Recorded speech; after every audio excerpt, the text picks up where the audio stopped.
guest today is Lieutenant Colonel Dave Grossman, United States Army, author of the book On Killing. Dave, welcome to Modern War. Thanks, Bill. Good to be here. As I understand, you wrote this book primarily when you were on the faculty at West Point. That's right. And it's a fascinating book because it talks about something that is central to warfare, that really defines warfare as distinguished from other human activities, yet is very little studied, which is killing. Yeah. You know, if you want, there's two things that have always been taboo in our society. That's sex and war. All's fair in love and war. There's two things that will always lie and misrepresent. If you want to find out more about sex, there's any one of 1,000 scholarly books available to you. But if you want to find out about killing, what does it feel like to kill? What are the processes associated with killing? There is nothing. This is it. This is the first one. In my audacity, I've even created a whole new field of human endeavor. It's called killology, as opposed to sexology, if you will. Yeah. Well, it's a fascinating book, and it is indeed the only thing in this field.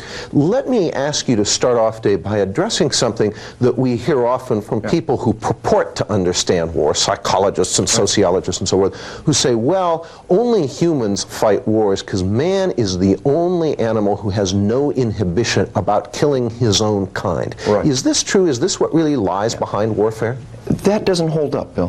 What happens is, if you begin to study the actual process of killing, what you find is a wide variety of different people that are reporting the fact that the average individual on the historical battlefield is profoundly uninterested in killing his opponent. Ardon Dupik pointed out the fact that in all of Alexander the Great's battles, he lost a total of 700 men to the sword. Well, it's because he won all of his battles, and the killing, as Clausewitz and Ardon Dupik both pointed out, occurs when one side or the other turns their backs. And once you no longer have to look them in the eyes, it is so much easier to inflict death and destruction on the enemy. And we can track that on through history. Ardon Dupik's studies demonstrated the fact that many of the soldiers were firing spasmodically over the enemy's head, trying to daunt the enemy. Because you have to realize, once you become frightened, once you become angry, you're no longer a rational human being. You're no longer thinking with the forebrain. You're thinking with the midbrain, with a mind that's indistinguishable from the mind of an animal. So what happens is we are in an environment in which he who makes the loudest noise, he who puffs himself up the biggest, is the one who is going to win. Do we see an example of this in the fact that in bayonet charges, it actually almost never happens that people fight bayonet to bayonet. One side or the other, faced with someone pointing a large, sharp weapon at him, turns and runs. Yeah, and Ardon Dupik pointed that out. You know, the only incident he could ever find of two bayonet charges actually meeting each other was in the Battle of Inkerman in the middle of a heavy fog by accident. It never happens. They don't want to do it. What happens is either one side or the other turns and flees, and once their back is turned, then the killing begins, or they meet at an average distance of about 30 yards and blaze away at each other for hours at end in the most incredibly ineffectual manner. Very often hitting very little. Patty Griffith, in his book Battle Tactics of the American Civil War, a very definitive study, points out the fact that the average killing rate for the average Civil War regiment was 1 or 2 men per minute per regiment. Now, the regiment, you know, say 200 men firing 5 rounds per minute, hypothetically can put out 1,000 rounds, but they're only killing 1 or 2 men per minute per regiment. Now, the important point that your book is making here, and that I think distinguishes it from all the other literature, is you're saying that this is deliberate, this is intentional, that the soldier is in many cases going to great lengths not to kill his opponent. S.L.A. Marshall points out the fact that at the moment of truth, the vast majority of soldiers in World War II that he studied find themselves to be conscientious objectors. We can see this in the American Civil War, where after the Battle of Gettysburg, over half the weapons are recovered loaded, and over half of those are recovered with multiple loads in the barrel. And we can envision a soldier standing bravely, loading, willing to do whatever you want to, but at the moment of truth, he can't bring himself to pull the trigger. And we can see that some people, amateur historians, talk about 8 minutes at Cold Harbor, in which supposedly untold thousands of casualties are inflicted in just a few minutes. Bruce Catton, in his definitive book, points out the fact that no other battle in American history has been so misrepresented. And in reality, the firing rate 8 hours after the charge began was no greater than it was at the beginning of the battle. The reality is they did what they always did. They ran up, they stopped, and they began to blaze away at one another at very short range. The Confederates had enfilading artillery, and the crew-served weapons almost always fire. Now, this is a central point. On the one hand, if we see historically, if somebody's face-to-face with an enemy, he tries not to kill him. Right. Yet we can send bomber crews over the city of Dresden, filled with refugees and no military targets, and kill 40,000 people or up in a night, and nobody seems to get upset about it. What's going on here? The ingredient, and of course there's very complex things that whole chapters are dedicated to, but one of the ingredients is simply distance. You know, from a distance, you look like my friend. Well, baloney. From a distance, it is really easy to snuff you out of existence because I can deny your humanity. So we have no instances of resistance from people dropping bombs at great distance. But by the time you get to rifle range, the resistance is tremendous. Now, we in the United States military systematically addressed that problem.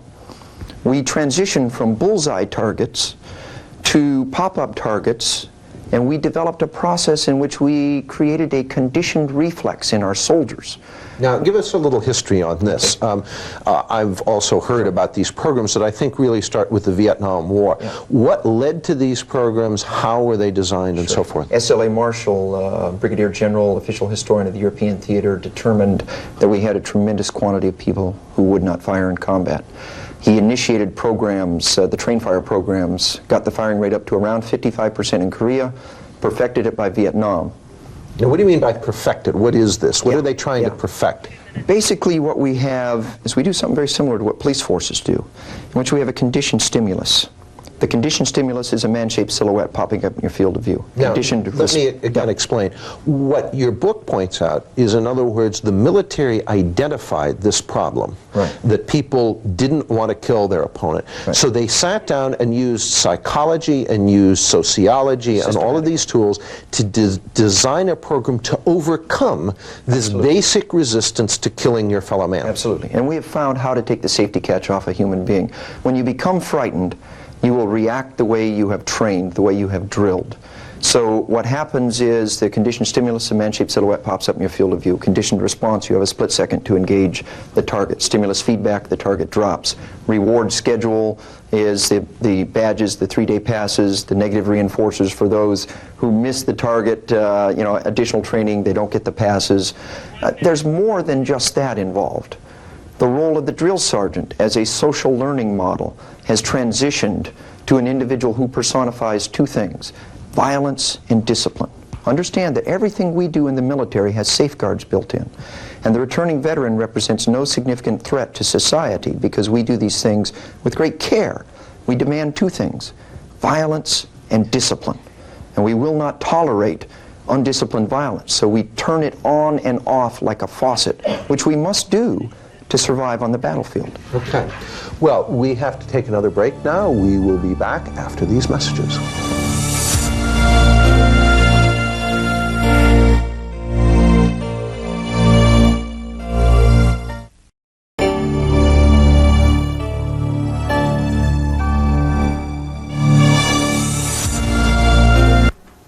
You are back on Modern War, where we are continuing our discussion with Lieutenant Colonel Dave Grossman about killing in combat. Dave, when we broke, we were talking about the fact that the American military identified the fact that people don't want to kill their enemy when there's any personal aspect to it, i.e. the world of the infantryman, and developed programs to condition people to be able to kill. This really was before the Vietnam War. What happened in terms of this basic instinct not to kill? Did these programs work? Yeah. And we can see it in Vietnam. You know, it's a bit of a truism and maybe an exaggeration, but we never lost a small unit engagement in Vietnam. Probably the best place we can see it was with the British in the Falklands War. The British kept careful track, and they replicated Marshall's data for all practical purposes. The Argentinians were firing at about a 15% rate. Their machine guns and their snipers were only reliable firing. Snipers have distance, and the way we employ them are usually a crew-served weapon. So what we had was one side firing at this very low World War II level. Trying not to kill the opponent. The other side conditioned with modern processes. So the British were attacking at 1 to 3 odds. Now, traditionally, you're supposed to have 3 to 1 odds to launch a successful attack. The British are attacking at 1 to 3 odds. I just spent a year in the British Staff College, and they're convinced that the reason that is so is because they had almost 100% firing rate among their soldiers. Their soldiers were a whole order of magnitude more effective. Now, we in fact may have seen this in the Gulf War, Indeed. where the Iraqis, when they did close with us and tried to fight, which wasn't very often, couldn't hit anything. Right. Perhaps it wasn't just that they couldn't hit anything, perhaps they had not been through this conditioning, they were reacting like people normally do. Now, one of the things we have seen in many aspects of modern society is that when you use these tools like psychology and sociology to try to condition people to things that aren't natural, it may work, but it usually brings a price with it. Is this true in this case also? We need to be aware of it. Let me answer that 2 ways. First thing I want you to realize is the process associated with killing somebody in combat. Now, one of the things in my book is a set of emotional response stages to killing someone. Now, they flew me back from England to be the keynote speaker to the 6th Annual Vietnam Veterans of America. General Westmoreland and I were 2 of the key speakers to a national veterans breakfast, and last May I spoke to our nation's largest Vietnam veterans reunion, 85,000 vets. And every time I talk to vets, this is the most emotionally charged thing I have to tell them. And it's so simple. Nobody has ever said, what will it feel like when you kill someone? It is the deep, dark secret. And here's the essence of it. Now, there's nothing wrong with you, I tell them, there's nothing wrong with you if you react differently. But the average individual, when they kill another human being, will react like this. When you hit your target, it will feel very, very good. You will feel a euphoria, a satisfaction. It's perfectly understandable. You've hit your target. You've saved your life. You've saved your friend's life. You've defeated the enemy. It is very gratifying. And then, especially if it's at close range, and you see another human being lying there gurgling out his last breath, and you realize you did it, you say, my God, I just killed a man and it felt good. What's wrong with me? And the essence of the truth is, there's nothing wrong with you. You are a normal person in an abnormal circumstance, and you are reacting perfectly normal. Now, it sounds very simple when I say this, but I tell you, when I speak to an audience of veterans and I say that, you can look out in the audience and you can see the ones, their faces turn red and their eyes well up, and it is as though you had taken their deepest, darkest secret and you had rolled it out on the table, and they found out that they all had the same secret in common, and it's okay. And the trauma we inflict by simply not understanding what will occur. Now, there's more to it than that, and I get into it in deeper detail. But the second half of the answer to your question is, okay, first off, we enable people to do this thing that is so resistant. Then they come home. Every warrior tribe has a purification ritual. All your life, you're raised, you're brought up, you're told, don't kill anybody, don't kill anybody. The ultimate punishment, the ultimate sanction is saved for somebody who kills somebody. And then one day they gather you together and they say, now go over there and go kill those people over there. And in psychologist term, we call this cognitive dissonance. You know, you have really got a moral dilemma on your hand in which 2 different messages are conflicting with one another. So you do. The group pressures, other pressures apply. This training you've talked about again. You go forth, the training enables you to participate. Maybe you didn't even personally kill somebody, but you were there, you were enabled, you participated. Historically, in every warrior tribe, you come home, you have the purification ritual. Sometimes it's a ritual bathing, a separation. The tribe brings you home. They embrace you. They laud you. They tell you what you did was right. That's where the word comes from, Sure. is from the victory parade of a Roman general. Absolutely. That's what a triumph is, and that's saying what you did was right and good and noble. Well, Western societies have their purification rituals. Soldiers don't do what they do in combat for awards and decorations. But after battle, The awards and decorations are a physical talisman that says what you did was right. Your nation honors what you did. The more people you killed, the higher the award we give you, the higher the recognition we give you, and the more powerfully we reinforce to you that what you did was a good thing.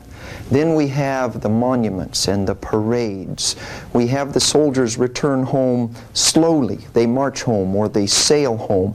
They have a depressurization process that occurs. And then, most importantly of all, they're embraced by their families. Their activities are lauded. In the years to come, they meet with their fellow comrades. They wear their medals. In the case of the Vietnam veteran, every single one of those purification processes was turned on its head in a way that's absolutely unprecedented in human history. We, number one, enabled the combatant. Much more so than in the past. Much more so than ever So in we human had history. a lot more veterans who had gone through this experience. Participating in some way or another. Much more so than ever in human history, because the technology was never there. Number two, we attacked and condemned the returning veteran in a way that has never happened before in human history. And to anyone who doubts that that occurred, I would point them to Bob Greene's book, Homecoming. I think it's just required reading for every soldier. Bob Greene's a syndicated columnist out of Chicago, and he wrote in his column that he didn't believe that this ever happened. Big burly Green Beret gets off the airplane, spit on by some skinny hippie. He said it's an urban myth. You know, urban myth is like the lady who put a poodle in the microwave to dry it off. You know, great story, probably never happened. And if anybody ever had that happen to him, write in and tell him about it. He was deluged with letters. He was inundated with letters, some of the most heartrending letters you'll ever see about the individuals who were attacked and condemned by their own society. Many of those letters say, you know, I've never told anyone about this. And as a psychologist, you know that when somebody never tells anybody about anything, it's eating them alive from the inside out. The net result is, depending on whose data you look at, of the 3 or 3.5 million people we sent to Southeast Asia, we have anywhere from 500,000 to 1.5 million individuals suffering from post-traumatic stress disorder. Ramifications that'll echo down for generations. Interestingly, there is a parallel to some extent with the reception of the German army back home in Germany after World War I, particularly as far as officers concerned. Officers were dragged off trains and beaten to death by mobs and so on. And I think that fed very heavily into the destabilization of German society after the war, because you had some of the same phenomenon. These people went on to become political extremists on the left or on the right in many cases. And we're faced with a very similar situation today. That kind of ties into what is probably the third major topic, which is the parallel. I think the Weimar Republic is something that I think we can draw a powerful parallel to. I would point that out on many fronts, absolutely. Nonetheless, I want to come back and look at somewhat more detail here, if we can, about exactly what is going on in the mind of the person who has done this. I think that understanding this is central to understanding, for all citizens, understanding where the veteran should fit in. You mentioned two reactions that the person has: the initial exhilaration, then the guilt after that. What is the longer process that the person goes through? One side angle to be aware of is that subsequent kills are much easier, so the trauma is less subsequently. Nevertheless, what the individual has to do is, first comes this euphoria, then the revulsion, and then comes a lifelong process of rationalization and acceptance. You have to be able to rationalize what you did was right and necessary and good. You have to be able to accept what you did. Failure in that stage, and this purification ritual that I kind of briefly outlined here, failure in that purification ritual results in trauma to the individual. If we've got just a second, I'll point out a parallel. We actually have to take a break right now, but when we come back, we will continue our discussion with Lieutenant Colonel Dave Grossman about killing in combat.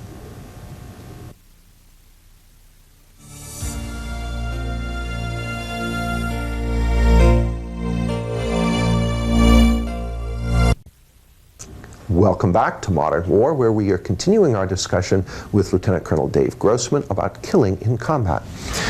Dave, this post-traumatic stress disorder phenomenon we see so much with Vietnam veterans, is this really something new historically? No, it's not. And, let me give you an analogy, a historical analogy. Now, there's an anthropologist that has a kind of a semi-humorous model about the ancient Celts.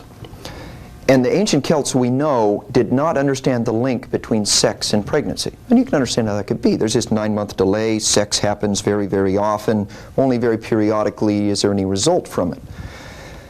And his model is that one day a group of Vikings came sweeping through the village and there was mass rape. And about 9 months later, here come all these red-haired and blonde-haired babies. And all of a sudden they make the link and they start keeping track of this and they say, what do you know, it's been here all along. Well, in the same way, we first became aware of post-traumatic stress disorder through the rape of a generation. We sent 3 million people, 3.5 million people to Vietnam over a decade. And when they returned, we attacked them and condemned them in a way that's never before happened in human history. And we suffer great ramifications from that as a society. And today we can look back at many of the World War II veterans who are suffering various aspects, mild and severe, of post-traumatic stress disorder. Certainly not as many as the Vietnam veteran, but it is there and it has always been there. I think one of the things we need to think about is we talk about this violence enabling, this participation in violence. If there was the rape of a generation in Vietnam, we have to recognize the fact that there's the rape of a new generation in America. Okay, now this is, to me, in many ways the most interesting point about your book, and I want to go into this in some depth. Your concluding chapter is not about a battlefield, it's not about Vietnam. It is about what's actually happening in this country today in the entertainment industry. And the entertainment industry, as we know, is now unfortunately the most powerful force in our culture. The television and the video game are the babysitter and very often the parent in many American homes. Kids are growing up with all of this stuff. And how does that relate to what you have discovered from looking at killing on the battlefield? The first thing we need to realize is that we as warriors, we know how to take the safety catch off a human being now. We know how to raise that firing rate from 15% in World War II to 95% in Vietnam. We know what works better than anything else, and that is... We know how to condition people to kill. Now, we do it very, very carefully, very cautiously with safeguards. Those exact same processes, if there are people who are concerned about what the military is doing to the minds of their children, which we should consider these things very carefully. We hand them assault weapons, which the average individual may or may not be able to have, and we hand them the psychological tool that holds just as much value. If we're concerned about doing that with our soldiers, how much more concerned should we be about doing that with our children? Because here's what's happening. Humans learn 3 ways. The first is classical conditioning, then operant conditioning, then social learning. Classical conditioning is like Pavlov's dog, and we can do it to an earthworm. When it comes to classical conditioning, it's where you associate one thing with another, right? Stimulus and reward. Stimulus, reward. So, let us take Clockwork Orange. Remember Clockwork Orange? Okay. Take a reverse Clockwork Orange, right? In Clockwork Orange, the sociopath is strapped in a chair. He watches violent movies. Unbeknownst to him, they're injecting a drug which is making nauseous. He reacts to violence with nausea. He associates violence with nausea. It's doable. The movie shows out the limitations in it, but it's a powerful process. Well, we're doing a reverse Clockwork Orange in the theaters. You sit and you watch Pulp Fiction or Friday the 13th, Part 28. You watch vivid depictions of human suffering, and what do you associate it with? Your favorite soft drink, your favorite candy bar, your arm around your girlfriend. And then, you know, I ask my students or I ask the audience, anybody out there, you've gone and seen Pulp Fiction. There's vivid depiction of human death and suffering. And what does the audience do? They laugh. We have learned to laugh, to cheer, to derive great pleasure from other people's suffering. Now, but the point I want to draw out here is that what we're seeing done in this conditioning that's occurring through entertainment, through movies, through television programs, through video games, is in fact almost directly parallel to the conditioning programs that the military's developed through the psychological research to condition soldiers to kill. Absolutely. Is that not correct? Absolutely. This parallel of you know, associating pleasure from other people's deaths, we can see that with the Japanese. There's a photograph of the Japanese in Manchuria with this endless ditch of prisoners, Chinese prisoners down in the ditch with their hands tied behind them, and one by one the Japanese soldiers go down and bayonet this prisoner to death. And all the other Japanese up on the bank shout, "Banzai!" And then afterwards they go and they have the sake and the comfort girls are shipped in. And they learn to associate suffering and death, both witnessing it and participating in it, with pleasure. That's the most extreme example, but we're doing something very similar here. Probably one of the more powerful ingredients is interactive video games. Both police forces and the military today use the development of a conditioned reflex. Police forces use the shoot-no-shoot program. We use the pop-up targets. The bottom line is that we have to build a conditioned reflex where when we're frightened or angry, we will respond to a certain stimuli in a certain way. The stimuli is somebody pops up in front of you, the response is you shoot them without even thinking. When we go to the video games today and we play Operation Wolf, I can never get past level 3, you sit there and the Uzi rocks in your hands and the sound of the firing is in your ear and you walk the rounds into another human being and they get hit and they splat and they fall and they die and you rehearse it and rehearse it and rehearse it. And then... And these are the games that kids are buying? And this is the exact same process that we use in pop-up target range and police officers use in shoot-no-shoot techniques in order to develop the conditioned reflex to kill another human being. So if you want to desensitize someone totally to killing, this video game is an excellent way to do it. You can find no better tool than the ones we're using today. Absolutely no better tool. So we find some young sociopath and we see that he has killed somebody without even thinking about it. No remorse is what's noted frequently now in the courtrooms. Why should he have remorse? For 1,000 times he has watched human suffering and death in front of him and been taught to take pleasure from it. Why should anybody derive any remorse from the death and suffering of another human being when over and over and over again you saw that death and suffering and you associate it with your pleasure? The net result, Bill, is that the violence rate in America is escalating completely out of control. The murder rate is a poor indicator of the problem in America because medical technology is holding the murder rate down. The shooting rate itself is a higher indication. The shooting rate is what we want to look at, the attempted murder rate. And it continues to skyrocket, completely out of control, with absolutely no sign of going down. Other crime is going down in America. Violent crime continues to escalate upwards. At the same time, we're imprisoning ever more of our most violent people. We have the highest incarceration rate of any major industrialized nation in the world. Is there any doubt in anybody's mind that if we let that 1 million people out of the jails, that things would be even worse yet? And of course, the more we jail, the worse the problem gets because we're creating new people who are going to do these things through this conditioning all the time.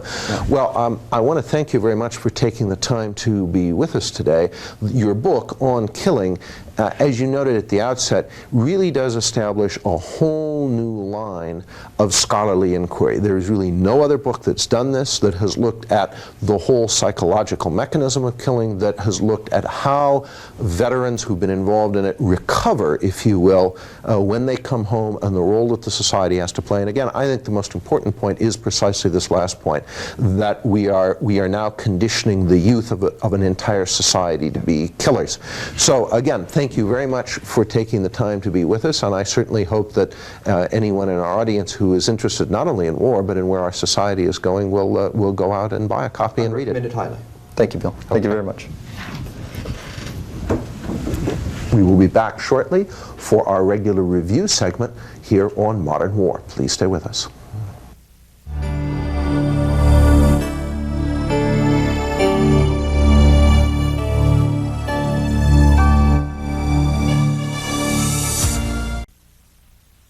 You are back on Modern War with our regular review segment and our regular reviewer, Greg Pickel.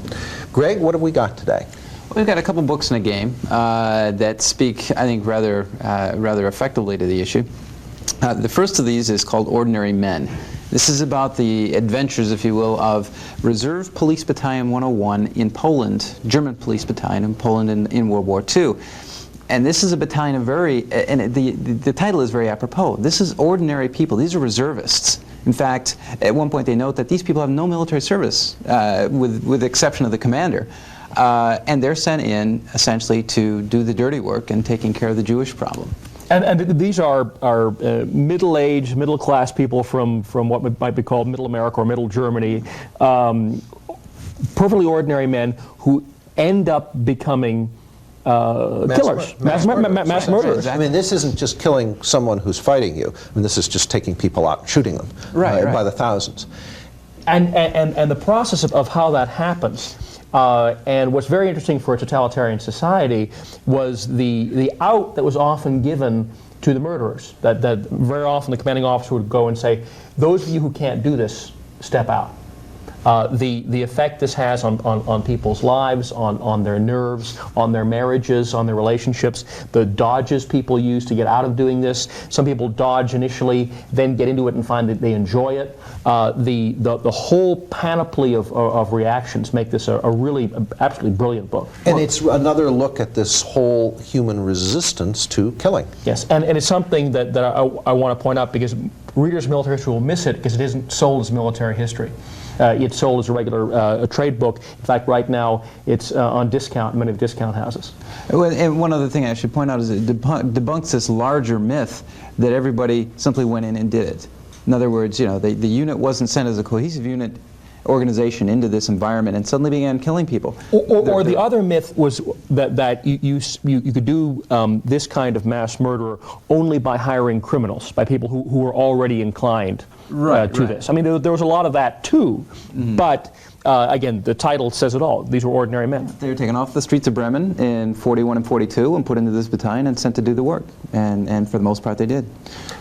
We have another book, I think. This one is, you know, if you're a military historian, this one is absolutely fascinating. Forward into Battle by Patty Griffith traces infantry combat from the time of Napoleon through the 1970s. But it looks very specifically at what happens at the point of contact. Oh yeah, that's why it's so good in terms of speaking to this issue, because, for example, in terms of bayonet work, the British officers at Waterloo pointed out that well, first of all, contrary to popular belief, it wasn't British mass musket fire that was doing the work. It was the threat of the bayonet, meaning you fire one volley of musketry and then you go over the top, and the French are so scared out of their wits they run away. And his point was that the bayonets almost never actually made contact. It's borne out over and over again in this book. And the interesting thing was that the bayonet work, such as was done, was in the back.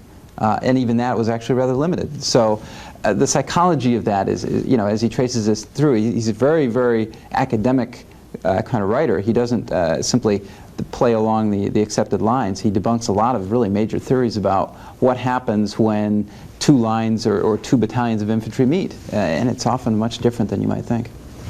We also have a game today, and it's one that picks up on that concluding theme in Dave Grossman's book, how we are desensitizing American society to killing the same way the military deliberately desensitizes infantrymen. What have we got there? This is actually one of the best known games. This is called Mortal Kombat by Sega Genesis. This is purely an entertainment game now. We're not talking a war game. This is for kids to play. We are not recommending this game. For sure. Quite the opposite. This is not a positive review. And as I mentioned earlier, the sweet young 10-year-old that I got this from, in his earnestness in trying to help me out as I worked through this game, he asked me if I knew the blood code. And I said, well, what's that? And he said, well, if you key in certain things, you can get the blood to fly when the blows are delivered. And he said, now, of course, in the improved version, Sega Mortal Kombat 2, that's automatic. You always get blood flying. And this is a 10-year-old telling me this, and he clearly had, you know, it's fascinating. He meant all the best, but you know, it was clearly not a big issue to him. I mean, in fact, it was added to the zest of the whole thing. The amazing thing is that the astounding hypocrisy of Hollywood. They can come up before Congress and testify and say, well, of course, there's no evidence that there is any relationship between kids playing these kinds of games, seeing these kinds of movies, all of the rest of it, and the fact that increasingly the young kids who are in courtrooms for killing somebody, there is no expression of remorse, there is no expression expression that they felt they did anything wrong. And it ties right back to what Dave Grossman's book is about. They have been conditioned as if a program had been designed for that purpose so that they don't feel any remorse, so that they don't sense there's anything wrong with this. And in point of fact, of course, there are numerous programs designed precisely for that effect. Okay. Well, that's all the time we have for our review, but when we come back, we will take a look what Bruce Goodmanson's Tactical Notebook has to say on today's subject.